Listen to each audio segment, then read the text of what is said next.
अस्सलाम वालेकुम। उम्मीद है आप सब दोस्त ठीक होंगे। जैसे कि आज का जो हमारा लेक्चर है वो लेक्चर नंबर 6 है और जो टॉपिक है हमारे पास वो क्या है, वो माइटोसिस है। ठीक है, तो आज जो है वो माइटोसिस को जो हम यानी कि स्टडी करने वाले हैं। ठीक है, सबसे पहले हम आ जाते हैं यानी कि माइटोसिस पे। तो ये माइटोसिस है क्या? माइटोसिस जो है ये ग्रीक वर्ड से यानी कि लिया गया है, ग्रीक वर्ड से यानी कि लिया गया है, जिसका मकसद ये क्या है कि भाई thread like appearance of chromosomes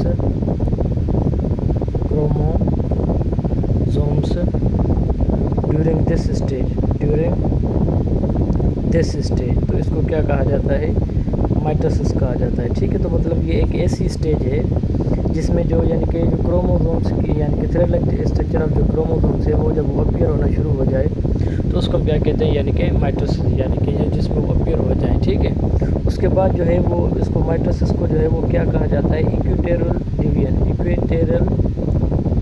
division. ठीक है, क्योंकि ये एक ऐसी डिवीजन है जिसमें जो नंबर ऑफ़ क्रोमोसोम जो होता है वो अगर पेरेंट के अंदर 46 है तो वो डुप्लीकेट हो जाएगा और उसके जो कमिंग होंगे हर किसी के पास यानी कि क्या होता है 46 होता है। मतलब ये इक्वेटोरियल डिवीजन है। ठीक है, जो नंबर ऑफ़ क्रोमोसोम्स क्या होता है वो इसके अंदर कांस्टेंट होता है। उसके बाद हमसे यानी कि आते हैं तो सबसे पहले जो ये माइटोसिस है उसको जो सबसे पहले मतलब स्टडी करने वाला जो साइंटिस्ट है माइटोसिस को वो था यानी कि हमारे पास वाल्थर फ्लेमिंग। मतलब वाल्थर फ्लेमिंग जो साइंटिस्ट था उसने क्या किया था, सबसे पहले मतलब इसको जो है वो एनिमल्स में यानी कि इन एनिमल्स फाइंड अप किया था। ठीक है, वाल्थर फ्लेमिंग ने। उसके बाद हमारे पास साइंटिस्ट आया था वो था स्ट्रासबर्गर, जिन्होंने सबसे पहले माइटोसिस जो है वो यानी कि प्लांट्स के अंदर उन्होंने यानी कि स्टडी किया था। ठीक है, तो प्लांट्स के अंदर उन्होंने यानी कि फाइंड अप किया था, तो इसको क्या कहते हैं? स्ट्रासबर्गर। उसके बाद अगर आप माइटोसिस को देखें तो माइटोसिस जो होती है मतलब एक ऐसी डिवीज़न है, माइटोसिस एक ऐसी डिवीज़न है जिसमें होता क्या है कि डिवीज़न हो, नंबर ऑफ़ क्रोमोसोम डुप्लीकेट भी हो और इक्वली डिस्ट्रीब्यूट हो, यानी कि डाटर भी। टाइप ऑफ डिवीज़न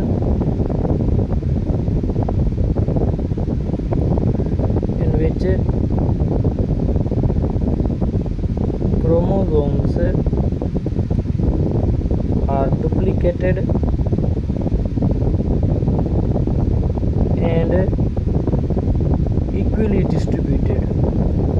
जब वो इक्वली डिस्ट्रीब्यूट भी हों और डुप्लीकेट भी हों तो ऐसे किस्म की जो डिवीजन होती है तो उसको क्या कहा जाता है? माइटोसिस कहा जाता है। ठीक है, तो ये एक और इसके बारे में जो खासियत है, it occurs only in somatic cells.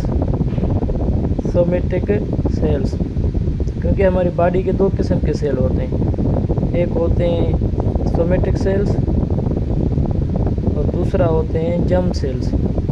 वो जो बॉडी के मतलब गैमेट्स को छोड़कर बाकी जो भी सेल हैं वो सोमेटिक में आ जाती हैं और उनमें जो डिवीजन होती है वो कौन सी होती है? माइटोटिक डिवीजन होती है, या जिसको क्या कहा जाता है? माइटोसिस। इनके अंदर जो होती है वो होती है मियोसिस। इसको तो हम आगे डिस्कस करेंगे। तो इसको क्या कहा जाता है? माइटोसिस और मियोसिस। उसके बाद अगर आप देख लें तो ये एक ऐसे किस्म की जो डिवीजन है जिसको क्या कहा जाता है? Qualitative division. ठीक है ना, तो इसको यानी कि क्वालिटेटिव डिवीजन भी कहा जाता है। उसके बाद अगर आप देखें तो ये जो डिवीजन है it occurs in haploid as well as diploid body. It occurs in haploid, भले ही कोई एक यानी कि एक किस्म वाले सेल हैं या जो उनका नंबर ऑफ़ क्रोमोसोम में जो हैप्लॉइड है, हैप्लॉइड एंड डिप्लॉइड बॉडी, तो ये सब के अंदर होती है। हैप्लॉइड के अंदर भी होगी या डिप्लॉइड के अंदर भी होगी माइटोसिस। उसके बाद जो है ये माइटोसिस होती है, mitosis also occurs during development. हमारे यहाँ जो एम्ब्रियोनिक डेवलपमेंट होती है ना, एम्ब्रियोनिक जो डेवलपमेंट होती है उस दौरान भी होती है। उसके बाद अगर आप देख लें कि भाई हमारे यहाँ जो ग्रोथ होती है, जब वो बच्चा या कोई प्लांट वगैरह साइज़ में जब बढ़ता है तो भी यानी कि ये माइटोसिस के थ्रू होती है। या अगर ये क्या होता है, it is necessary for replacement of cells, replacement of worn out cell. जो हमारी बॉडी के अंदर सेल मरने वाले हैं, ख़त्म होने वाले हैं, या कोई टिश्यू इंजरी से ख़त्म हो चुके हैं, जैसे फॉर एग्जांपल ब्लड सेल हो गया, ब्लड सेल्स हो गए, स्किन सेल हो गए, इंटेस्टिनल सेल हो गए, इंटेस्टिनल सेल्स हो गए, इंटेस्टिनल सेल्स। उसके बाद अगर आप देख लें कोई भी हमारी बॉडी के लाइनिंग सेल्स हैं, मसल सेल्स हैं, वाटेवर जो हैं, सिर्फ जर्म सेल्स को छोड़कर उनकी अगर कोई रिप्लेसमेंट वगैरह होती है या कोई इंजरी वगैरह हो गई है, तो उन सब के लिए ये क्या यानी कि रिक्वायर होती है, वो हमारे पास माइटोसिस रिक्वायर होती है। ठीक है, अगर आप माइटोसिस को देखें तो वो प्लांट्स और एनिमल्स में भले डिफरेंस भी है, पर बहुत सारी कुछ ऐसी स्टेजेस हैं जिसमें वो दोनों के अंदर क्या होता है, वो सिमिलर होता है। ठीक है, जिसको आगे हम ये डिस्कस करने वाले हैं। उसके बाद हमारे पास क्या है, अगर आप इसको देख लें डिवीजन को, हम बात करें माइटोसिस की। माइटोसिस जो है वो 2 स्टेप्स में डिवाइड किया गया है। ठीक है, आगे भी हम ये पढ़ कर आए हैं। एक है हमारे पास कैरियोकाइनेसिस, दूसरा जो है हमारे पास वो है साइटोकाइनेसिस। कैरियोकाइनेसिस को देखें तो इसको कहा जाता है डिवीजन ऑफ न्यूक्लियस, इसको कहा जाता है division of cytoplasm, division of cytoplasm. Karyokinesis is followed by cytokinesis. ठीक है, तो हम यानी कि बात कर रहे थे कैरियोकाइनेसिस की, तो उसमें जो है हमारे पास इनको जो है वो 4 फेसेस में डिवाइड किया गया है। प्रोफेस, उसके बाद जो है मेटाफेस, फिर एनाफेस, जो चौथा है वो है टीलोफेस। ये इनके 4 फेसेस हैं। इन सब के जो है वो अदर नेम भी हैं। अगर आप देखें तो प्रोफेस जो है वो ग्रीक वर्ड है जिसका मकसद क्या है, बिफोर, शुरू में या पहले ही। उसके बाद हमारे पास जो मेटाफेस है, मेटा लफ्ज़ का मकसद है आफ्टर। और तीसरा है हमारे पास एना, एना मीन्स अगेन, उसी कंडीशन में जाना जिससे वो आए थे। टीलो जो है वो, टीलो का मकसद यहाँ पे क्या है, टीलो मीन्स एंड, यानी कि ये इनके अदर नेम्स हैं, before, after, again and and. ठीक है, और इसको याद करने का एक ही तरीका है, PMAT। अगर आप इसको याद करना चाहते हैं तो PMAT, यानी कि Pakistan military academy training, PMAT। तो profess, metaphase, anaphase and telophase. ठीक है ना, PMAT के नाम से पाकिस्तान मिलिट्री एकेडमी ट्रेनिंग। अगर आप इसको याद कर लें तो ये ईजी से आपसे यानी कि याद भी हो जाएंगे। आगे अगर हम यानी कि इनको देखें, उनकी जो सारी स्ट्रक्चर्स हैं वो उनको बना लें, तो कैसे ये प्रोफेस, मेटाफेस, एनाफेस और यानी कि टीलोफेस में चले जाते हैं। सबसे पहले हमारे पास जो यानी कि स्टेज होती है वो होती है प्रोफेस की। हम उसको नाम दे देते हैं कि प्रोफेस। अगर आप प्रोफेस को देखें तो प्रोफेस में होता क्या है, इसको तो हम पढ़ के रहे हैं। Prophase means before, pro means before. अब सबसे पहले प्रोफेस के अंदर एक जो चीज़ होती है वो होती है न्यूक्लियर मेम्ब्रेन जो होता है वो आहिस्ता आहिस्ता जो है डिसअपीयर होना शुरू हो जाता है। एक तो न्यूक्लियर मेम्ब्रेन जो होता है वो डिसअपीयर होना शुरू हो जाता है। उसके बाद अगर आप देखें जो भी फॉर एग्ज़ाम्पल क्रोमेटिन नेटवर्क होता है वो आहिस्ता आहिस्ता यानी कि कंडेंस होना शुरू हो जाता है। ठीक है ना, जो नेटवर्क होता है तो वो ज़ाहिर है वो क्रोमोसोमल स्ट्रक्चर में आ जाते हैं। ठीक है, तो यहाँ पे क्या होती है, एक तो न्यूक्लियर मेम्ब्रेन जो होता है वो डिसअपीयर होना शुरू हो जाता है, न्यूक्लियर मेम्ब्रेन डिसअपीयर्स। उसके बाद कंडेंसेशन होती है, इसमें जो क्रोमेटिन नेटवर्क होता है वो क्रोमोसोम में कंडेंस होना शुरू हो जाता है। अभी ये मैच्योर कम्प्लीटली नहीं होता है। उसके बाद हमारे पास जो सेंट्रोसोम्स होते हैं जिसमें पेयर ऑफ सेंट्रोल्स होता है और वो क्या करता है रिप्लिकेट करके उसकी अपोजिट साइड पे आ जाता है। ठीक है ना। तो ये एक मतलब स्ट्रक्चर शो करते हैं जिसको कहा जाता है बायोपोलैरिटी। ठीक है ना। बायोपोलैरिटी शुरू में ये पैदा कर देते हैं कि भाई सेल को किस साइड में जो है वो डिवाइड होना होता है या किस कंडीशन में यानी कि ये स्टार्ट होना शुरू हो जाती है। यहाँ पे बायोपोलैरिटी बनना शुरू हो जाती है। तो सेंट्रोल्स भी बन गए, न्यूक्लियर मेम्ब्रेन भी डिसअपीयर होना शुरू हो गई। बाकी इसके अंदर जो दूसरे होते हैं जैसे एंडोप्लाज्म रेटिकुलम हो गया या जीबी गोल्जी बॉडीज़ हो गई, तो ये सारी डिसोसिएट होना शुरू हो जाती हैं। डिसोसिएट्स ये भी क्या होना शुरू हो जाती हैं, डिसोसिएट्स होना शुरू हो जाती हैं। और एक और चीज़ यहाँ पे होती है, जो इनका जो साइटोप्लाज्म होता है वो सारी चीज़ें जो जब टूट जाती हैं, डिसोसिएट हो जाती हैं, न्यूक्लियर मेम्ब्रेन भी डिसअपीयर होना शुरू हो जाता है, ये क्रोमेटिन में कन्वर्ट हो जाता है, बाकी डिसोसिएट हो जाता है, तो साइटोप्लाज्म बिकम विस्कस। तो ये क्या हो जाता है, मोर विस्कस यानी कि बन जाता है साइटोप्लाज्म। ये किस में होता है, ये सारी कंडीशन है ये प्रोफेस में होती है। और प्रोफेस के अंदर ही जो होता है वो माइटोटिक अपरेटस बन जाता है, माइटोटिक अपरेटस। ठीक है, माइटोटिक अपरेटस। तो इसमें क्या होता है, ये थी प्रोफेस। फॉर अगर एग्जांपल हम यहाँ पे लेट प्रोफेस बना लें, तो लेट प्रोफेस में क्या होता है, वो जो भी सारे इसके जो फॉर एग्जांपल ये हमने सेंट्रोल्स रखे थे यहाँ पे, ये उनके सेंट्रोल्स हैं, तो ये एस्ट्रल रेज भी बनाना शुरू कर देते हैं। एक और कंडीशन यानी कि करते हैं यहाँ पे, ये एक कंटिन्यूस जो है वो फाइबर्स भी होते हैं, और दूसरा जो होते हैं वो क्रोमोसोम्स बनाने में हेल्प करते हैं। ठीक है, एक कंटिन्यूस होते हैं, दूसरा डिसकंटिन्यूस होते हैं, और जिस तरह क्या होते हैं ये एस्ट्रल रेज होते हैं। तो 4 किस्म के यानी कि ये बन जाते हैं।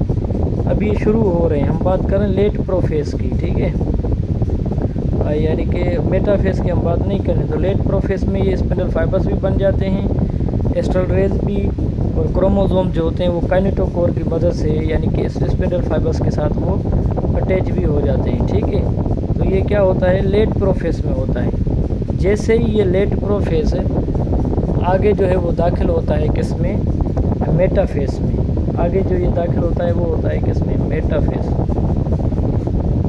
तो मेटाफेस के अंदर क्या होता है, अगर आप मेटाफेस को देखें तो उसमें ये जो हमने पढ़े हैं कि भाई सेंट्रोल्स, तो क्रोमोसोम जो होते हैं वो सेंटर पे आ जाते हैं, इक्वेटोरियल जो प्लेन होती है उस पे आ जाते हैं। ठीक है ना, यही इसकी जो खासियत है जिसकी वजह से ये मेटाफेस जो है वो पहचानी जाती है। तो उसके जो भी क्रोमोसोम्स होते हैं वो सेंटर पे आ जाते हैं। ठीक है, अब ये एस्ट्रल रेज भी हैं यहाँ से, तो कंटिन्यूस है, डिसकंटिन्यूस जो भी हैं, तो ये किस में होता है कंडीशन में, ये मेटाफेस में। तो मेटाफेस में सारी चीज़ें यानी कि ये क्या होता है मेटाफेस के अंदर, मेटाफेस के अंदर क्रोमोसोम जो होते हैं वो इक्वेटोरियल प्लेन पे आ जाते हैं, इक्वेटोरियल प्लेन। ठीक है, और यही जो स्टेज होती है, अगर आप मॉर्फोलॉजिकली क्रोमोसोम को स्टडी करना चाहते हैं, मॉर्फोलॉजिकल, तो ये खुद MCQ है। मॉर्फोलॉजिकली जब आप क्रोमोसोम को देखें तो वो ये मेटाफेज स्टेज है, बहुत वो ब्यूटीफुल स्टेज है। ठीक है, तो इसमें आप उसको स्टडी कर सकते हैं। एक तो इक्वेटोरियल प्लेन पे आ जाता है, और दूसरा जो होते हैं स्पिंडल फाइबर्स जो होते हैं वो उसके साथ अटैच हो चुके होते हैं। स्पिंडल फाइबर्स अटैच किसके साथ, काइनेटोकोर के साथ, अटैच विथ काइनेटोकोर।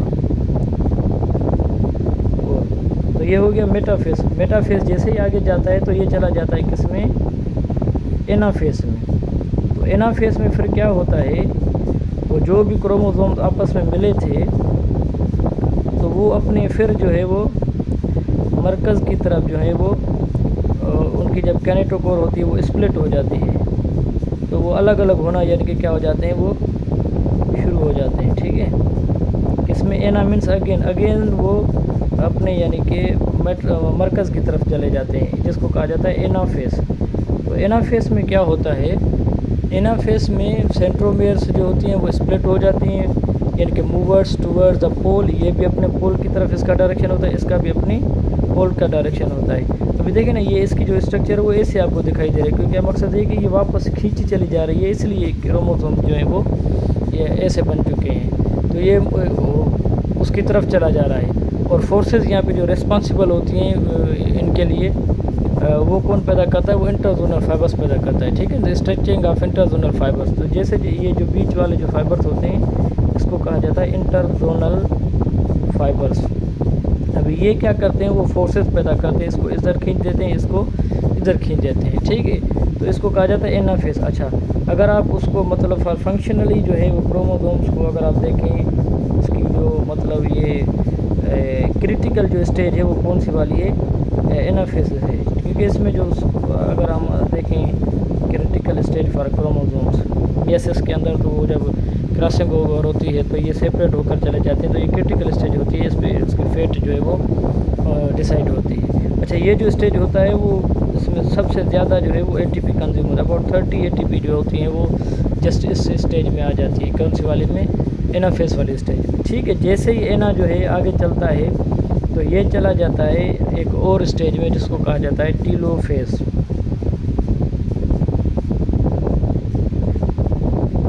टीलोफेज में अभी ये कंस्ट्रक्शन रिंग जो है वो बनना शुरू हो गई है, अभी ये मैच्योर नहीं हुई है।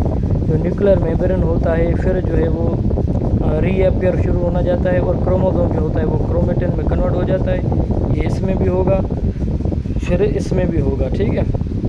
तो ये क्रोमेटिन नेटवर्क की तरफ चला जाएगा, जो भी सारी पीछे चीज़ें हुई थी। अच्छा, एक मैं आपको ये बताता चलूँ, यहाँ पे जो होता है वो न्यूक्लियोलस भी डिसअपियर होना शुरू हो जाता है। जैसे न्यूक्लियोलस डिसअपियर होता है तो ज़ाहिर है अभी आरएनए जो है वो भी नहीं बन सकता, ठीक है। तो यहाँ पे भी न्यूक्लियोलस जैसे डिसअपियर होता है तो वही सेम जो न्यूक्लियोलस है वो रीअपियर होता है। पहले तो न्यूक्लियर मेम्ब्रेन अपीयर होना शुरू हो जाएगी, रीअपियर्स, फिर वो जो गोल्जी बॉडी, एंडोप्लाज्म रेटिकुलम, जो भी सारी चीज़ें थी, उसके बाद जो है वो न्यूक्लियोलस भी रीअपियर होना शुरू हो जाएगा, रीअपियर्स।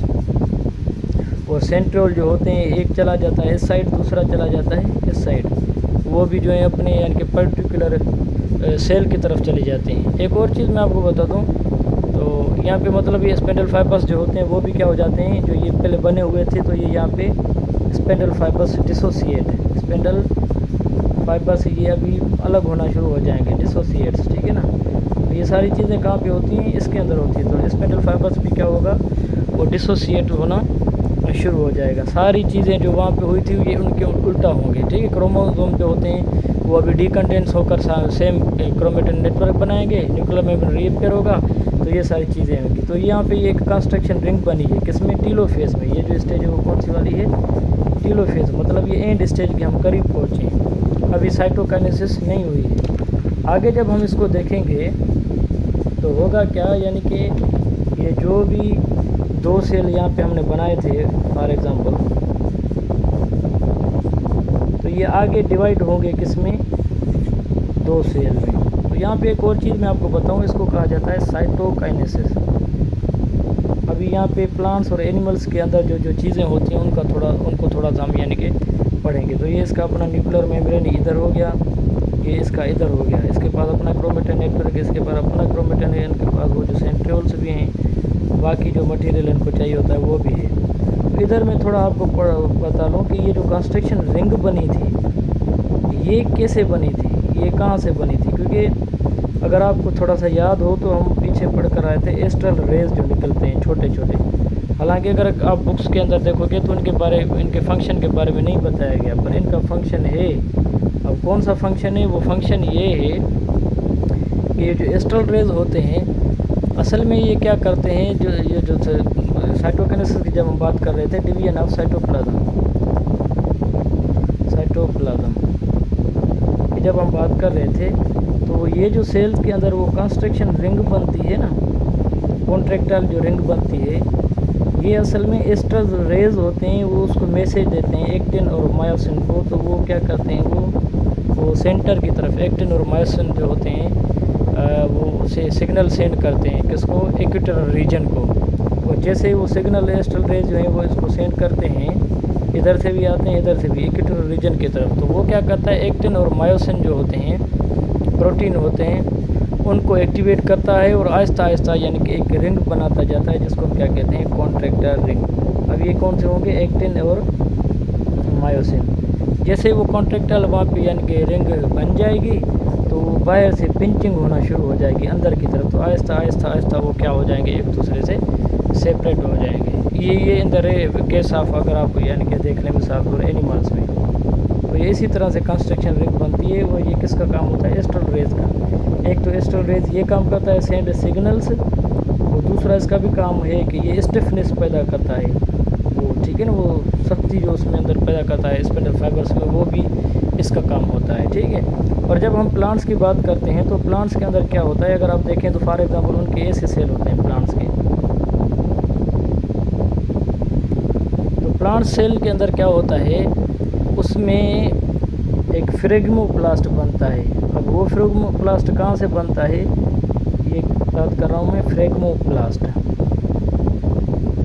अब फ्रेगमोप्लास्ट बनता है वेसल्स से, और ये वेसल्स कहाँ से आई हैं, ये वेसल्स आई हैं गोल्जी बॉडी से। अब ये वेसल्स कहाँ से आई हैं, गोल्जी कॉम्प्लेक्स या गोल्जी बॉडी से। और यही वेसल्स क्या करते हैं, और ये बनती पता है कौन सी स्टेज में, ये बन चुकी होती है मेटाफेस स्टेज में। ये उनकी जो प्रोडक्शन है उसी स्टेज में यानी कि बन चुकी होती है मेटाफेस स्टेज में। जब ये मेटाफेस स्टेज में बन जाती हैं तो ये क्या करती हैं, वो जो सेंटर वाला जो हिस्सा होता है वहाँ पे आहिस्ता आहिस्ता ये वेसल्स जो होती हैं वो लाइन अप करना शुरू हो जाती है, सेंटर ऑफ डिवाइडिंग सेल्स। वो क्या करती हैं, जब वो आपस में मिलती हैं तो ये एक फ्रेगमो, ये अब मेम्ब्रेन जब आपस में मिलती हैं तो ये क्या बन जाता है, एक फ्रेगमोप्लास्ट बनता है at the end of telophase. और वही जो मेम्ब्रेन्स होती हैं किसकी, वही वेसल्स की, becomes the membranes of daughter cell. वो जो वेसल्स यहाँ पे आई हैं वो अपनी मेम्ब्रेन छोड़ रही हैं। अब ये मेम्ब्रेन इस सेल की होगी और ये मेम्ब्रेन इस सेल की होगी, ठीक है। तो और उसी मेम्ब्रेन के अंदर क्या होता है, कुछ यानी कि ऐसे सब्सटेंस भी होते हैं जो सेल वॉल की फॉर्मेशन में क्या करते हैं, हेल्प करते हैं। वो जो मेम्ब्रेन्स आई हैं कहाँ से आई हैं, वेसल्स से आई हैं, और वही वेसल्स यानी कि डॉटर सेल्स की मेम्ब्रेन भी बन जाती हैं। ये इन द केस ऑफ हम प्लांट्स बात कर रहे हैं। और वही मेम्ब्रेन जो होती हैं उनके पास कुछ ऐसे सब्सटेंस होते हैं जो सेल वॉल की फॉर्मेशन में भी क्या करते हैं, मदद करती हैं, ठीक है। तो ये थी माइटोसिस इन प्लांट सेल भी और एनिमल सेल भी, ठीक है। तो उम्मीद है आप दुआ में याद रखिएगा। अगर आप मेरे चैनल पे न्यू हो तो मेरे काइंडली मेरे चैनल को सब्सक्राइब करेंगे, जैसे मैं न्यू लेक्चर बनाता जाऊँगा तो आपको वो अवेलेबल होगी, ठीक है। अपने दुआ में याद रखिएगा, शुक्रिया।